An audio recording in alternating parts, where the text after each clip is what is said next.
sou Thaís Lawande, sou endocrinologista e eu vou falar um pouquinho sobre hemoglobina glicada. Hemoglobina glicada, hemoglobina A1C, hemoglobina glicosilada, glicada, o que você preferir. Tudo é a mesma coisa. É um exame que a gente faz no sangue, um exame relativamente simples, que tem a intenção de mostrar pra gente a média da glicose nos últimos 3 meses. E para que serve esse exame? Bom, com esse exame eu consigo ter uma ideia do controle glicêmico na pessoa com diabetes. Para que serve a hemoglobina glicada? A hemoglobina glicada é o parâmetro que eu tenho para saber se existe ou não um bom controle. E esse parâmetro, ele é relacionado com a chance de ter as complicações crônicas do diabetes. Problema nos rins, problema nos olhos, que a gente sempre ouve falar. Então, todos os trabalhos que existem sobre as complicações, eles levam em consideração a hemoglobina glicada. Por isso ela é tão importante. A hemoglobina glicada, o resultado dela vem em porcentagem. E a gente está acostumado a ver aquele resultado em porcentagem. Mas o que realmente é a hemoglobina glicada? Então, olha só. A hemoglobina é uma parte da hemácia. A hemácia é aquela célula do sangue, a redondinha, que a gente conhece. A hemácia, ela tem essas proteínas que se chamam hemoglobina. E aí, quanto mais açúcar tiver grudada nessa proteína, hemoglobina, maior é o valor da hemoglobina glicada. Aqui eu falo de vez em quando para os meus pacientes uma analogia com um brigadeiro. Ó, o brigadeiro. É como se o brigadeiro fosse a hemoglobina. Então a gente faz o brigadeiro, faz aquela bolinha do brigadeiro. E aí, para ele não ficar grudando em outras coisas, o que a gente faz? Passa ele no granulado.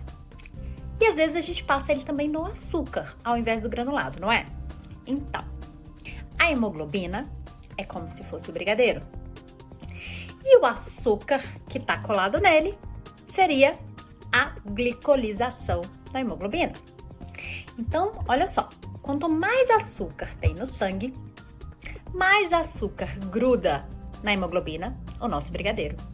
E aí o valor vem mais alto. Quanto menos açúcar tem no sangue, menos açúcar gruda lá no nosso brigadeiro, a hemoglobina, e o valor vem mais baixo. Valor de hemoglobina glicada para pessoas sem diabetes fica ali por volta dos 4, 5, ponto de corte, 5,7. A partir de 5,7% de hemoglobina glicada, a gente já fala em pré-diabetes. De 5,7 até 6,5, pré-diabetes, acima de 6,5 a gente já começa a falar em diabetes, independente da causa. Muito bem. E o que reflete a hemoglobina glicada? Então, eu já falei que a hemoglobina glicada é uma média. Mas, bora lá.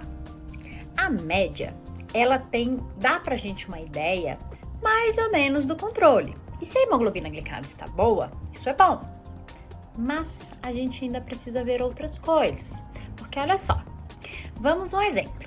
Faz de conta que uma pessoa tem uma glicose de manhã de 100 e uma glicose de noite de 100 também. Se eu tirar a média, vai dar 100. Ótimo controle. Muito bem. Se uma outra pessoa tem a glicose de manhã cedo, faz de conta, hein? De 0 e uma glicose de noite de 200, se eu tirar a média, também vai dar 100. Mas o que é melhor? Uma pessoa que tem a glicose o dia inteiro em 100 ou uma pessoa que tem uma glicose de 0 numa hora e 200 na outra hora?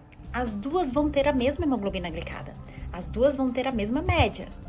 Mas um vai ter variabilidade e o outro não.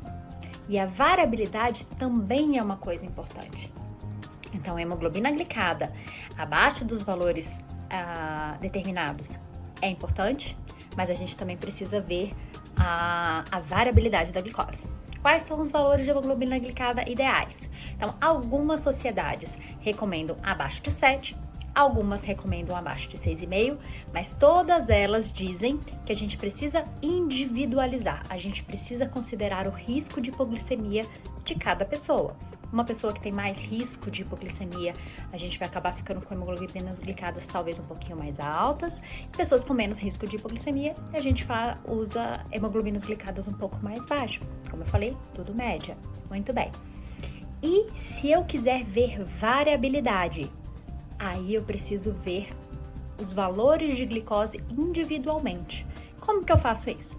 Eu posso fazer por ponta de dedo, e aí quando você traz para mim o diário, eu consigo ver todas as glicoses que você mediu, baixas ou altas, e aí eu posso supor que existe ou não uma variabilidade pelas medidas, ou eu posso usar o sensor de glicose. E aí lá no sensor de glicose, quando a gente baixa no computador, ele já mostra para mim a intensidade da variabilidade. E a gente não quer que essa variabilidade seja muito alta. Mas variabilidade é motivo para outro vídeo que a gente pode fazer falando sobre tempo no alvo, que é uma métrica, que é uma medição que a gente usa nas pessoas que usam sensor de glicose. E é uma das ferramentas que tem sido muito importantes atualmente e junto com a hemoglobina glicada. Talvez um dia até substitua a hemoglobina glicada. Um abraço!